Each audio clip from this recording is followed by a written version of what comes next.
Nós estamos começando o programa Trocando Ideias. Este é um programa feito aqui na Luz para o Caminho, um programa da Igreja Presbiteriana de Pinheiros, uma igreja que tem sido uma grande bênção na cidade de São Paulo, no estado de São Paulo, no Brasil e no mundo.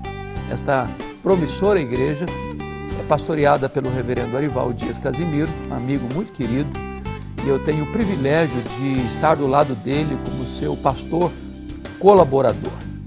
Esta é uma igreja para você, uma igreja para sua família, uma igreja que cuida de gente, que prega com fidelidade a palavra de Deus, uma igreja que tem abençoado muitas pessoas. Este programa, ele tem como objetivo responder algumas perguntas que as pessoas têm e que tantas vezes não encontram espaço para uma resposta que atenda aos anseios do coração. Talvez as perguntas que nos enviaram aqui, são 3 perguntas, possa também aí iluminar, esclarecer o seu coração. Então nós vamos à primeira pergunta que nos foi enviada.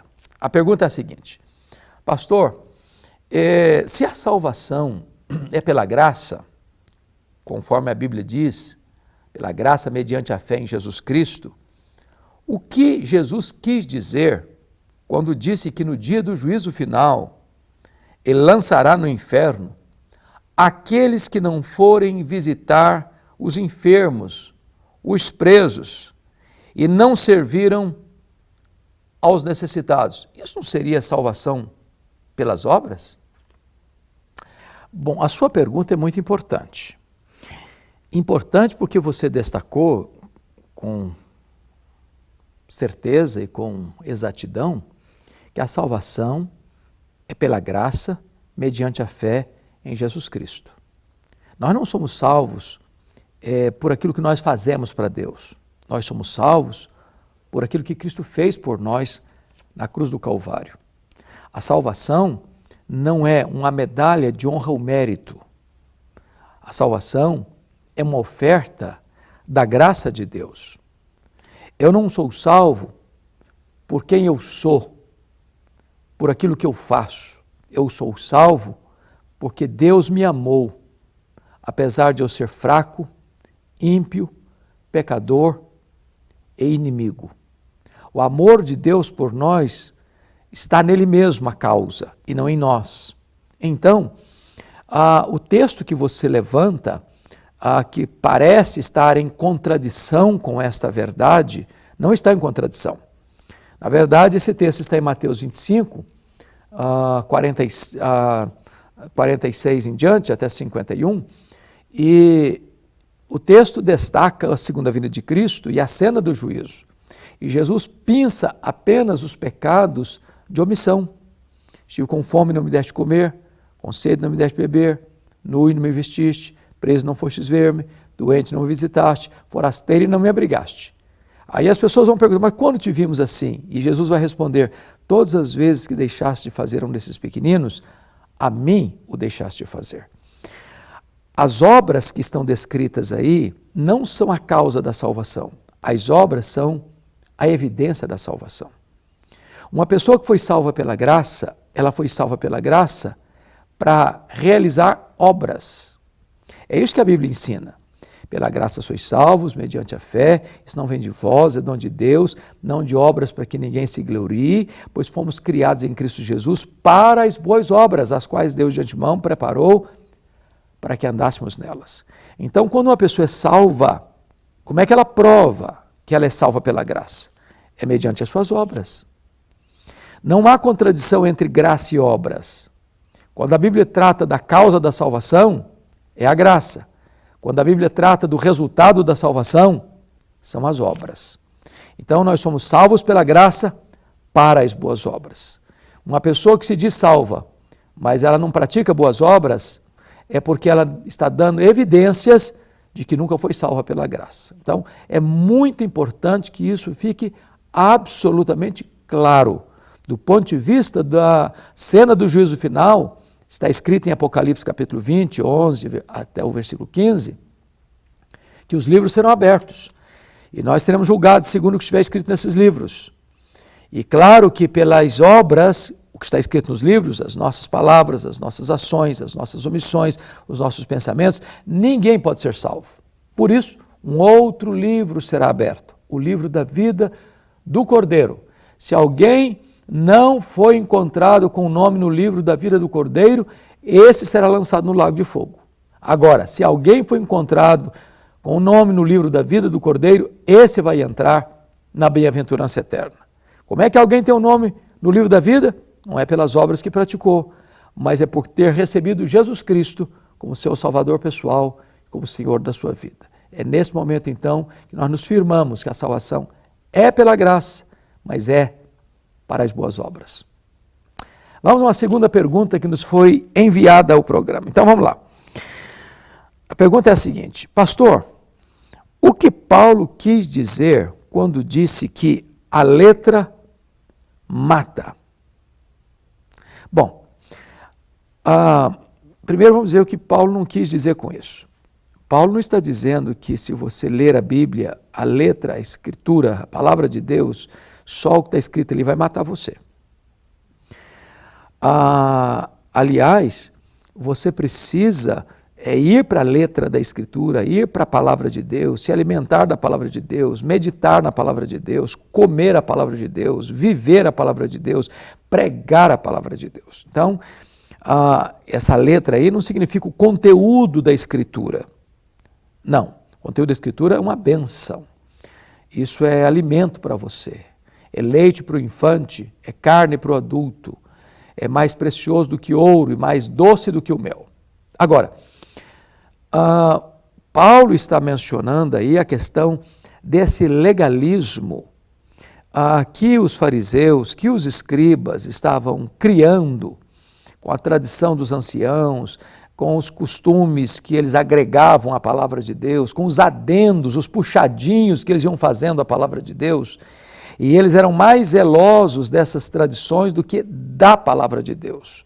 Então, eles usavam essas tradições deles, essas regras e mais regras, preceitos e mais preceitos, e na medida em que as pessoas iam seguindo todos esses rituais e preceitos do legalismo religioso deles, em vez de colher vida, eles encontravam a própria morte. A letra mata nesse sentido, mas o Espírito vivifica. A palavra de Deus é Espírito e vida. A palavra de Deus é viva. A palavra de Deus traz vida, porque somos gerados pela divina semente para uma vida incorruptível, porque é a semente incorruptível. Então, Paulo não está querendo dizer que não, então você pode deixar de ler Bíblia, você pode deixar de estudar a palavra, porque isso aí mata, então eu vou viver uma vida mais mística, eu vou viver uma vida mais espiritual, sem Bíblia. Não, não, não, absolutamente não. Você não consegue ter uma vida espiritual sólida, madura, frutífera, sem estudar, sem meditar, sem praticar, sem pregar a palavra de Deus. Então, tenha bastante cuidado para não chegar a conclusões equivocadas acerca daquilo que Paulo está tratando nesse texto. Pois bem, nos mandaram aqui uma última pergunta, e uma pergunta muito interessante, muito curiosa. A pergunta é a seguinte: pastor, deve existir alguma diferença na criação entre menina e menino? Bom, eu quero responder isso para você dizendo o seguinte: deve existir diferença e não deve existir diferença entre criar um menino e criar uma menina. O que não deve ser diferente é que não pode existir dois pesos e duas medidas. Um padrão para o menino, outro padrão para a menina. Não. Os princípios são os mesmos, os valores são os mesmos, as exigências são as mesmas, as responsabilidades são as mesmas, os privilégios são os mesmos. Deus não faz acepção de pessoas. Ele salva o homem e a mulher, o menino e a menina da mesma maneira. Então, não tem um mais privilégio, o outro mais responsabilidade. Nem machismo, nem feminismo. Deus olha o ser humano, homem e mulher, criou-os da mesma maneira, salva-os da mesma maneira. Mas, se você pergunta, há diferença entre criar um menino e uma menina? Eu respondo que também há diferença sim. A Bíblia nos ensina que nós devemos tratar as mulheres, e isso desde a infância, como um vaso mais frágil, tendo consideração. Então, não é que a mulher é mais frágil do ponto de vista da sua compleição emocional, moral, espiritual. Aliás, a mulher tem mais capacidade de suportar sofrimento do que o homem. Ela não é o sexo mais frágil, ela é o vaso mais frágil. Significa que quando Deus criou a mulher, tirou-a da costela do homem.